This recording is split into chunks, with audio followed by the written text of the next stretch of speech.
Bert. La nuit, quand les portes sont closes et que les choses dorment sans bruit, lorsque l'enfant aux lèvres roses dans son berceau et que la mère au front pâli repose dans son lit, quand sur la colline l'ombre s'étend, que l'habitant écoute content la chanson que, sur la colline, chante la semence divine. La nuit, quand le vent fait parler les blés dans les champs comblés et que les bœufs, accablés, dorment dans leur crèche en rêvant d'herbes fraîches. La nuit, si nos yeux pouvaient voir dans le noir, on y verrait grande aile blanche, front qui se penche, souffle pur, comme des sentinelles éternelles, aux yeux d'azur, dans les maisons que l'on croit seules et les foyers qu'on croit déserts. On y verrait l'âme de nos aïeuls, planant autour des baies.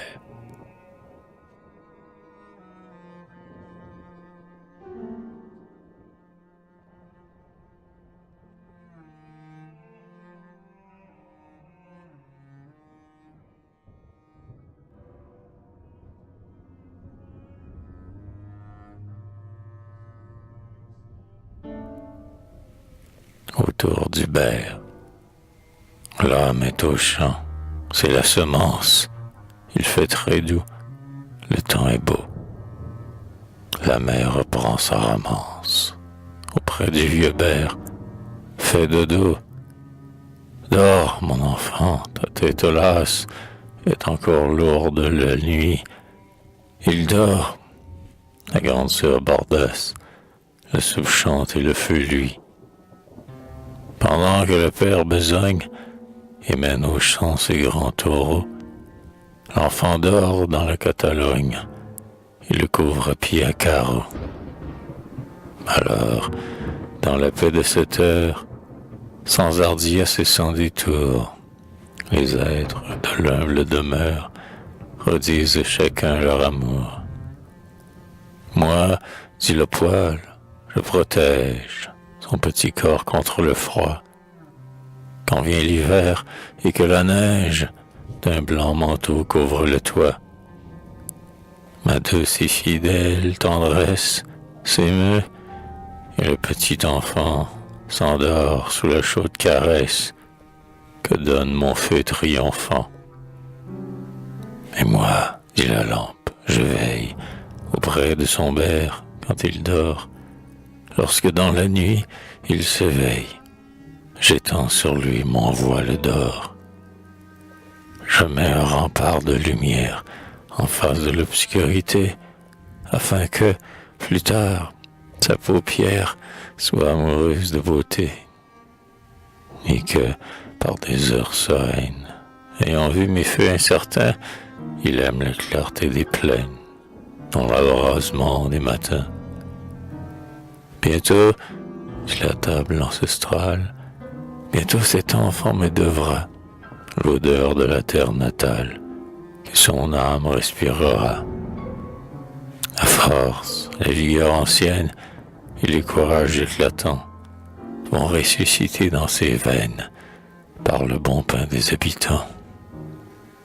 De fine grâce et d'endurance, j'ornerai ses membres puissants, et les vieux de la jeune France diront « Voilà bien notre sang ». Et moi, dit alors la fenêtre, à son œil je découvrirai la route ouverte par l'ancêtre et le champ qu'il a labouré. À l'heure où l'ardente jeunesse mettra devant lui l'inconnu, moi je lui ferai voir l'ivresse que cache le sol large et nu.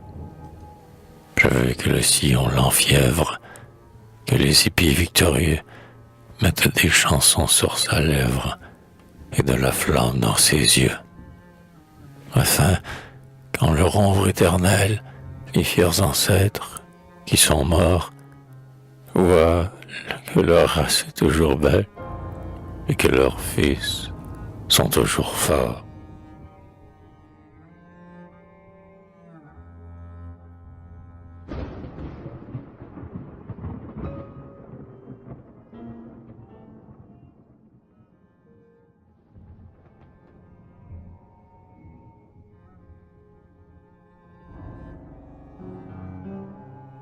fleurs de chair.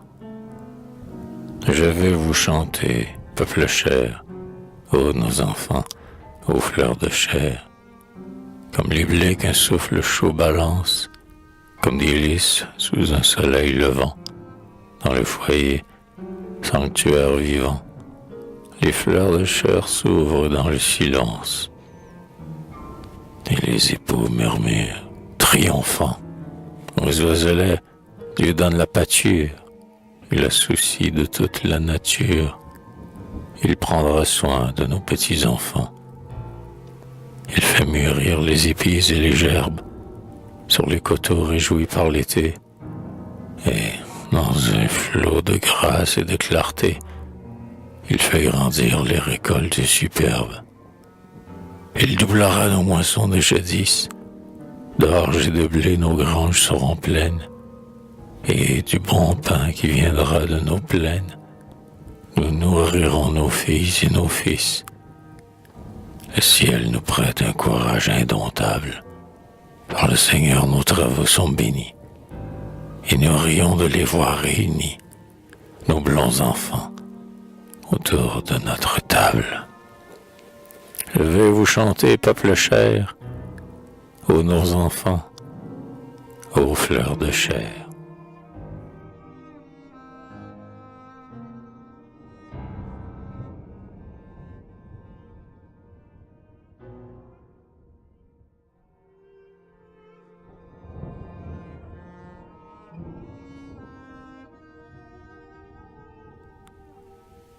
Chant du vieux Bert, montez, montez dans le ciel clair, chant du pays, chant du vieux Bert.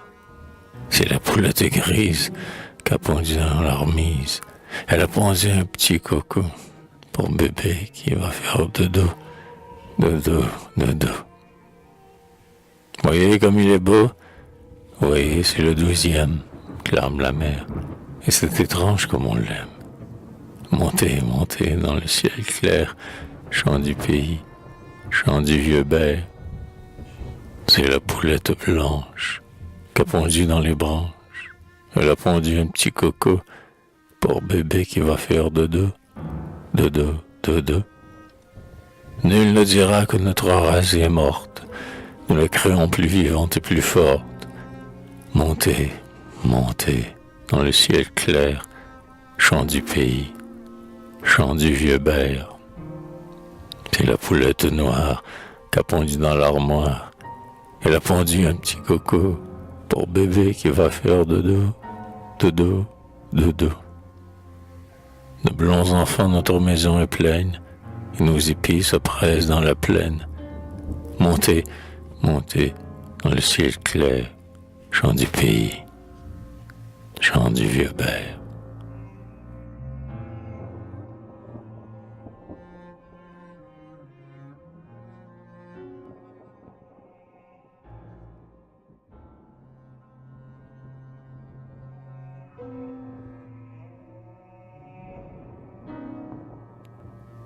Le coteau vert sombre dans la brunante, et, sous le feu de sa lueur traînante, la grande sœur, avec douceur, berce le petit frère. Ton père est en haut, qui fait ses sabots, ta mère est en bas, qui fait son barda. Dodo, dodo. Ferme les yeux, mon petit frère, ferme les yeux, mon petit roi, je suis là pour veiller sur toi. Ainsi chante la voix légère, et quand la grande sœur, à son tour, se ramère, avec les vieux airs de jadis, la grande sœur endormira ses fils. Ainsi chante la voix légère, ton père est en haut, qui fait ses sabots, ta mère est en bas, qui fait son barda.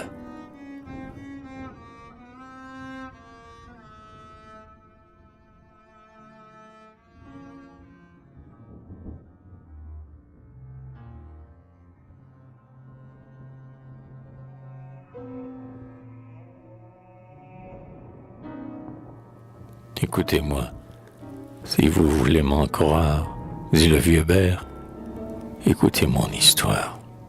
J'étais dans la solitude des bois, un bel érable aux innombrables voix. Le front chargé de ces clartés d'aurore dont je m'enivre encore. Lorsqu'un matin, l'ancêtre vint à moi en me disant avec émoi: j'attends un fils. Dis, ne veux-tu pas être le père de ce tout petit être? Alors, Dieu m'est témoin, je répondis: je suis à toi. Mes rameaux reverdis se gonflent d'une ardeur nouvelle. Dieu qui veut que, chaque an, le bois se renouvelle, ancêtre, fit de nouveau grand frère muet. Arrache mes membres épais et faisant des berceaux, moi l'arbre de ta race, emblème d'un passé que ton orgueil retrace, je ferai de tes fils des hommes courageux, et je leur soufflerai l'âme de tes aïeux. Je tendis mon front à la hache, mon cœur se fend, mon tronc s'arrache, et v'lan, mille coups m'entrent dans le flanc. De la souffrance créatrice, j'eus la divine cicatrice, et v'lan, tu peux venir, petit enfant. Avec ardeur on me dépouille, on fait des ponts en quenouilles, et v'lan, les éclats d'or s'en vont volant. On invente une architecture, on vrille des trous en droiture, et v'lan, tu peux venir, petit enfant.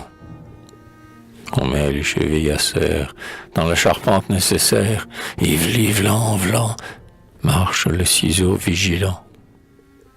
Le berre est fait, sa tête est ronde, ses fiers ébouts sont en aronde, et v'lan, tu peux venir, petit enfant.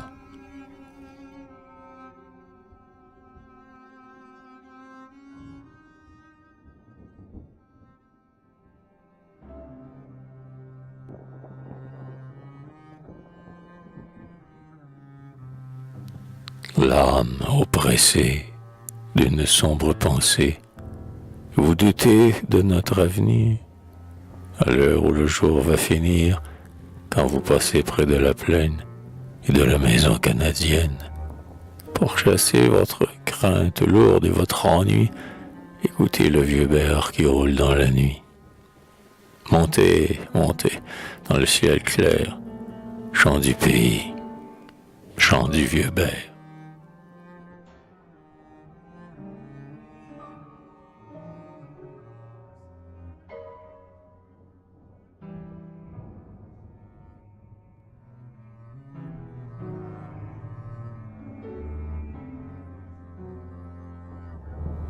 Reine d'Hubert, quelques pâles et lointains portraits nous conservent un peu votre image.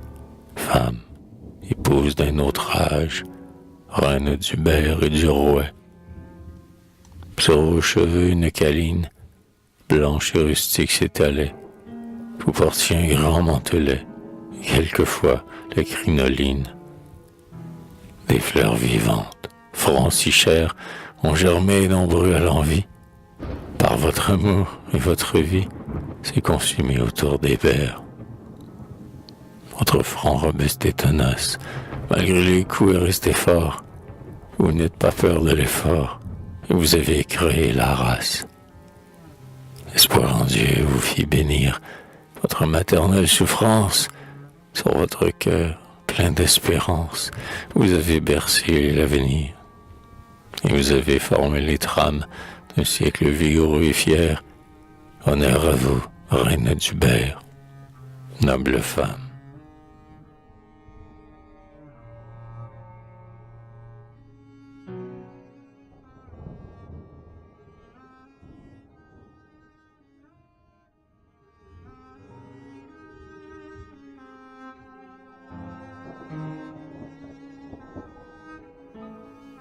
Survivance. C'était l'heure du rêve calme du mystère.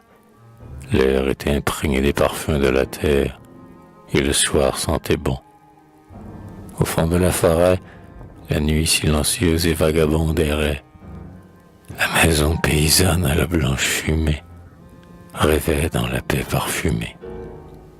La porte était ouverte, et dans l'ombre endormie, à mes yeux le foyer paraissait à demi. Mais le malheur semblait peser sur toute chose. Le seuil était sans vie, et la fenêtre close semblait un œil éteint. Et écoutez, par moments, les êtres du foyer se parlaient tristement. La table murmurait « J'étais jeune, naguère, et joyeuse en tout temps, mais cette horrible guerre qui prit nos fils a ravagé nos jours, et la maison est triste pour toujours. Voici l'été venir, en vain je me fais belle, et riche des présents que la saison nouvelle m'apporte sur ses bras radieux et puissants. J'ai toujours devant moi le vide des absents. Et puis qu'ils ont sombré dans le fracas des armes, qu'ils sont morts dans l'affreux tumulte des combats, et qu'ils se sont couchés dans les champs de là-bas. Mon pain à l'âcre goût des larmes. La vieille porte dit « Qui me consolera de ces longs jours de deuil? Hélas, qui me rendra les joyeuses chansons lentement égrenées dans le réveil des matins et la fin des journées? » La fenêtre, à son tour, dit « Quels sont devenus les jours de gai soleil, les soirs ingénus, où je voyais paraître au sommet des collines leurs figures joyeuses aux lèvres cristallines? Ils ne reviendront plus au sein des midis clairs. Le cœur rempli de joie et l'œil rempli d'éclairs, je ne les verrai plus, hélas, reprit la lampe. Près de moi, recevant ma chaleur sur leurs tempes, c'est fini. Nos espoirs d'avenir sont brisés. Ils ne goûteront plus mes tranquilles baisers.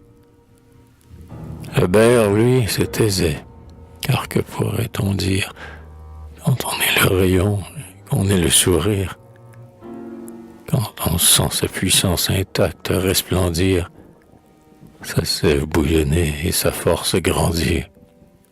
Le berre, lui, se taisait. N'était-il pas la vie? N'était-il pas la grande force, la survie? Le fier rempart d'amour où déjà se brisait l'effort des ouragans futurs. Mais il se taisait. La fenêtre reprit. Je vois un champ immense où le flot des moissons sans cesse recommence. Les matins sont brillants et les épis sont beaux. Mais là-bas, nos enfants dorment dans leur tombeau. Quels bras moissonneront les récoltes prochaines? Quels bûcherons viendront abattre le vieux chêne et faire reculer l'ombre des monts lointains? Avenir, inconnu, mystérieux destin, que réservez-vous donc à cette jeune race que la haine a brisée et que le deuil terrasse? Le peuple de Champlain et de Louis Hébert, qui donc le sauvera? C'est moi, dit le vieux père.